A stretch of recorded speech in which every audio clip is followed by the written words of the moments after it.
73.2% గా పెరగడం వల్ల మళ్ళీ అధికారం కేసీఆర్ గారికే రావడం జరిగింది. ఆ విధంగా ఈ రోజు జగన్మోహన్ రెడ్డి గారు గతంలో 79% ఉంటే 78.9% ఉంటే ఈ రోజు 81.86% ఉంటే ఈ రోజు మళ్ళీ జగన్మోహన్ రెడ్డి గారి ప్రభుత్వం రావాలి, మళ్ళీ ఆయన అధికారం రావాలి, మళ్ళీ మా కంటిన్యూ సంక్షేమం కావాలి, కంటిన్యూగా అభివృద్ధి కావాలని చెప్పి ఇప్పుడు మీరు రాష్ట్ర అంటున్నారు కరెక్టే, పోల్ పెద్ద ఎత్తున పర్సెంటేజ్ పెరిగింది, కానీ గతం కంటే చూస్తే మరీ ఎక్కువ ఏం కాదు, కేవలం ఒక 2% పెరిగింది. అయినప్పటికీ అది హర్షించదగ్గ విషయమే. కొత్త ఓకే అండి, తగ్గితే ప్రభుత్వం పైన వ్యతిరేకత పెరిగితే ఇంకా ఆయనే రావాలని చెప్పేసి ఒక దాన్ని సానుకూలత రెండు రకాలుగా మాట్లాడుతున్నారండి. మీరు చెప్తుంది రెండు రకాలుగా వస్తుందండి. ఎందుకంటే ప్రభుత్వ వ్యతిరేకత వల్ల ఓట్లు పెరుగుతున్నాయి, ఓట్ షేర్ పెరిగింది అని అనొచ్చు, లేదంటే మీరు అన్నట్టుగా సంక్షేమ పథకాలు కావాలని పెరిగిందని అనొచ్చు. ఫైనల్ గా చూస్తే ఇందాక సత్యనారాయణ గారు ఒక మాట అన్నారు, ఆఖరి అరగంట వరకు కూడా ఆయన అధికారం ఉపయోగించుకుంటారు సీఎం జగన్ అని చెప్పేసి సత్యనారాయణ గారు అన్నారు. అంటే ఖచ్చితంగా కూటమి అధికారంలోకి వస్తుందంటూ కూటమి ప్రభుత్వాన్ని ఏర్పాటు ప్రభుత్వాన్ని ఏర్పాటు చేయబోతున్నారు అనలేదే. ప్రతి రోజు ముందస్తు ఎన్నికలకు పోతాడు జగన్మోహన్ రెడ్డి గారు, ముందస్తు ఎన్నికలు పోతారు. అది వదిలేండి, ముందస్తు ఎన్నికలు పక్కనే ల్యాండ్ టైటిలింగ్ యాక్ట్ తెచ్చింది ఎవరు? కేంద్ర ప్రభుత్వం. దాన్ని అమలు చేయాల్సిన బాధ్యత ఎవరిది? రాష్ట్ర ప్రభుత్వాలది. కానీ వీళ్ళు ఏమంటున్నారు, రాష్ట్ర ప్రభుత్వం జగన్మోహన్ రెడ్డి గారు ల్యాండ్ టైటిలింగ్ యాక్ట్ తెచ్చేసి దాన్ని దోచుకునేస్తున్నాడు, భూములు రాసుకునేస్తున్నాడు అన్నారు. ఒకే ప్లాట్ఫారం, ఒకే స్టేజ్ పైన మోడీ గారు, చంద్రబాబు నాయుడు గారు, పవన్ కళ్యాణ్ ఉండేటప్పుడు మోడీ గారు ఈ ల్యాండ్ టైటిలింగ్ యాక్ట్ గురించి మాట్లాడితే వీళ్ళు ఎందుకు మాట్లాడలేదు? అంటే తప్ప ఆరోపణలే కదా చేసింది, పసలైన ఆరోపణలు చేసేట్టే కదా. ఆయన మోడీ గారు స్వయంగా చెప్పారు, ఇది భారతదేశ వ్యాప్తంగా తెస్తున్న చట్టం, ఇది ఎన్నో 20-30 ఏళ్లుగా నలుగుతుంది. ఏదైతే సామాన్య ప్రజలకు భూమిపై ఉండే మమకారాన్ని ఇబ్బంది కలగకుండా చేయాలని, ఒక శాశ్వతంగా చేయాలని ఈ ల్యాండ్ టైటిలింగ్ యాక్ట్ ని తెచ్చామని చెప్పారు. మరి ఇవన్నీ జగన్మోహన్ రెడ్డి గారి పైన ఆరోపించలేదు వీళ్ళు ఎన్నికల్లో. సంక్షేమం లేదన్నారు, అభివృద్ధి చేయలేదన్నారు, ల్యాండ్ టైటిల్ తెచ్చేసి రాష్ట్ర ప్రజలు భూములు లాక్కుంటున్నాడు అని చెప్పారు. ఇటు అనేక రకాలు ఆరోపించారు. అప్పుడు ఎవరికి అధికార దాహం, ఎవరికి అధికారం అంటే కాంక్ష? ఓకే అండి, ఈసారి ఇప్పుడు ప్రభుత్వాన్ని ఎవరు ఏర్పాటు చేయబోతున్నారు అంటారు? ఖచ్చితంగా ఎవరండి? ఈ రోజు వాళ్ళు జీర్ణించుకోలేకుండా దాడులు చేస్తారంటే ఏమని అర్థము? కనీసము ఏదైతే కౌంటింగ్ సెంటర్లు కూడా కార్యకర్తలు నాయకులు రాకూడదు వైఎస్ఆర్సీపీ వాళ్ళు అని దుర్చర్యతో ఈ రోజు భారతీయ జనతా పార్టీని అడ్డం పెట్టుకొని ఈ దుర్మార్గం చర్య చేస్తున్నది. అందుకే కదా 0.84% లేని బీజేపీని కూడా కాల్లో వేళ పట్టుకొని వాళ్ళకు 10 సీట్లు ఇచ్చి ఈ తెలుగుదేశం పార్టీ, ఆ జనసేన నాయకులు ఎందుకు ఇచ్చారు? ఈ రోజు అధికారం దుర్వినియోగం చేయించారు. వైఎస్ఆర్సీపీని అడ్డుకోవాలంటే ఖచ్చితంగా బీజేపీ పక్కన ఉండాలని చెప్పి అడ్డుకోవడం ప్రయత్నం. ఎన్నికల ప్రచారంలో జగన్మోహన్ రెడ్డి గారు ఎక్కడా వాడలేదు. ఎందుకు వాడలేదు మీకు తెలుసు. ఇప్పుడు ఓకే అండి, సత్యనారాయణ గారు ఏమంటారు? ఇప్పుడు కూటమి అధికారంలోకి రాబోతుంది అనుకోవచ్చా, ప్రభుత్వాన్ని ఏర్పాటు చేయబోతుంది అనుకోవచ్చా, లేదంటే ఇందాక వేణుగోపాల్ గారు చెప్పినట్లుగా మీరు ఓడిపోతారన్న భయంతోనే ఈ రకంగా దాడులకు తెగబడుతున్నారా? మేడం సునీత మేడం, ఇప్పుడు వాళ్ళ యొక్క భయం ఏంటంటే ఓటమి. ఎందుకంటే వైనాట్ 175 అన్నారు. మీరు మ్యూట్ లో పడిందండి వాయిస్ సత్యనారాయణ గారు.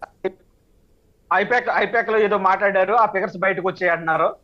వైనాట్ 175 నినాదం నుంచి వాళ్ళు రాత్రి వరకు కూడా వైనాట్ 175 అని, ఈ రోజు మళ్ళీ కూడా 150కి 151 కానీ అలా వచ్చారు. కానీ మేము ఎక్కడా కూడా 175 మేము సాధించవద్దామని ఎక్కడ కూడా చెప్పలేదు. ఏ రోజు కూడా నాలాంటి చోట నాయకులు కూడా మాట్లాడిన విషయాలు ఏంటంటే ఖచ్చితంగా మాకు ప్రభుత్వం వస్తుంది, మేము 105 నుంచి 120 సీట్ల వరకు మా కూటమి ఫాలోఅప్ చేస్తాం, లేకపోతే మాకు స్వచ్ఛందంగా 106 సీట్లు వస్తాయి, లేకపోతే 130తో మేము కూటమితో వెళ్తామని చెప్పేసి ఒక రకమైనటువంటి క్వాలిటీ గలవంటి క్లారిటీతో మాట్లాడుతున్నాం మేము. కానీ వీళ్ళకిలాగా 175 175 వస్తాయి, 25కి 25 ఎంపీలు వస్తాయని చెప్పేసి మా నాయకుడు కానీ మా కూటమి కానీ ఏ రోజు చెప్పలేదు మేడం. అంటే ప్రజల్ని ఎంతసేపు కూడా ఇటువంటి అవాస్తవాల్లో వీళ్ళు నెట్టేసి పరిపాలన తీసుకొచ్చినటువంటి విధానం వీళ్ళకి అలవాటు అయిపోయింది మేడం. ఇంకా వీళ్ళు ఏదో చెప్తున్నారు మేడం ఏంటంటే ఇది ఇందాక వేణు గారు ఈ ల్యాండ్ టైటిలింగ్ యాక్ట్ గురించి చెప్పారు. ల్యాండ్ టైటిలింగ్ యాక్ట్ కేంద్ర ప్రభుత్వం ప్రవేశపెట్టిన ఎన్నికలు అయిపోయి మనకి ఎవరికి ఓట్లు వేసే పరిస్థితి లేదు. ప్రజల యొక్క తీర్పు మరి చాలా గోప్యంగా ఉంది. ఖచ్చితంగా రేపు 4వ తారీఖుని ఎవరి సత్తా ఏంటంది అనేది తేలిపోతుంది. ల్యాండ్ టైటిలింగ్ యాక్ట్ వచ్చినప్పటికీ కేంద్ర ప్రభుత్వం ప్రవేశపెట్టినప్పటికీ కూడా అదేంటి గుజరాత్ లోనే అమలు కానటువంటి పరిస్థితిలో ఉన్నప్పటికీ కూడా ఆంధ్రప్రదేశ్ లో మాత్రం చాలా శరవేగంగా ఇమీడియట్ గా జగన్మోహన్ రెడ్డి గారు ప్రవేశపెట్టడానికి ఒకే ఒక కారణం మేడం. ఎందుకంటే చెప్తున్నాం కదా, ల్యాండ్ టైటిలింగ్ యాక్ట్ ప్రకారంగా జిరాక్స్ కాపీలు మనకిచ్చి మన ఒరిజినల్ డాక్యుమెంట్స్ అన్ని కూడా ప్రభుత్వం దగ్గర పెట్టుకుంటారు అనేది అందులో స్పష్టమైనటువంటి వైఖరి ఉంది మేడం. ఆ వైఖరిని ప్రజలు తిప్పుకొట్టారు మేడం. ఖచ్చితంగా ల్యాండ్ టైటిలింగ్ యాక్ట్ యొక్క విధానాన్ని ఈ రోజు వైసీపీ ప్రభుత్వం ఆకర్మిట్లో దించుతుంది. ఓకే అండి. ఎస్ నరసింహారావు గారు, ఇప్పుడు చెప్పండి, మీరు చెప్పండి. సెక్రటరేట్ తాకట్టేసినట్టు, రుషికొండ తాకట్టేసినట్టు ఈ విధంగా జగన్మోహన్ రెడ్డి యొక్క వ్యవహార శైలిని చూసి ప్రజలు భయపడ్డారు మాట. సత్యనారాయణ గారు, మళ్ళీ మీ దగ్గరకు వస్తారు. కూడా కూలీలకు వచ్చి ప్రతి పేదవాడు ధనికుడు కూడా క్యూలోకి వచ్చి ఓటేసిన సందర్భం ఏదైతే ఉందో, ఓటు పర్సెంటేజ్ పెరగడానికి, క్యూ లైన్ లో కట్టడానికి కూడా కారణం ఇదే మేడం. ఇక మహిళలు అధికంగా మాకు ఓటేశారని నేను నమ్ముతున్నాను. ఎందుకంటే మా చంద్రబాబు నాయుడు గారు ప్రవేశపెట్టినట్టు 25 పథకాలు కూడా అందులో సూపర్ 6 ద్వారా సక్సెస్ అయ్యి మరి సంవత్సరానికి 3 సిలిండర్లు ఇస్తామని చెప్పేసి ఏ రోజైతే చంద్రబాబు నాయుడు ప్రవేశపెట్టారో దానికి మహిళలు ఆకర్షితులై ఖచ్చితంగా మా క్యూలో ఉండి మాకు ఓటేశారని మేము ఖచ్చితంగా నమ్ముతున్నాం మేడం. రేపు అధికారంలోకి మేము 110 నుంచి 120 సీట్ల వరకు కూడా తెలుగుదేశం కైవసం చేసుకుంటుంది. ఖచ్చితంగా చంద్రబాబు నాయుడు గారు ముఖ్యమంత్రి రాష్ట్రానికి అయ్యి అమరావతి రాజధాని కానీ ఈ మూడు రాజధానులు 3 ముక్కలట మాకు వద్దు మేడం. మా నాయకుడు స్పష్టంగా చెప్పాడు. తెలుగు యువత సరిపోయింది, ఆర్థికంగా ఇబ్బంది పడుతుంది.